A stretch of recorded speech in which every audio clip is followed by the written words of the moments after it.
Okay, now let us make a face mask for the oily type of skin with the ingredients available in your kitchen. Oily skin is characterized by overproduction of sebum. It feels thicker than dry and normal type of skin. Spots and acne are available in such types of skin. T-zone is greasy, especially on awakening in the morning. Oily skin is not a big problem until and unless it develops spots and acne.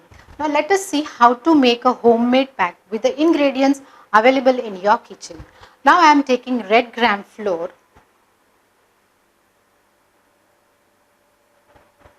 2-3 spoonfuls of red gram flour.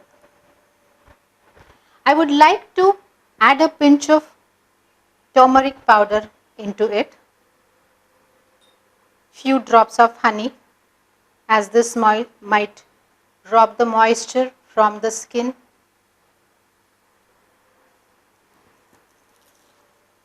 Mint leaves crushed,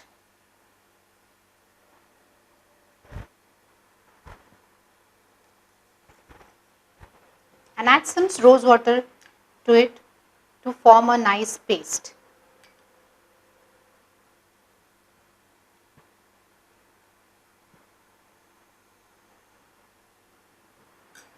Add 2-3 spoonfuls of rose water.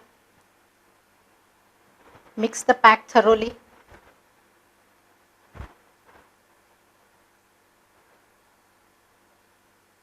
And your homemade pack for the oily skin is now ready for the application.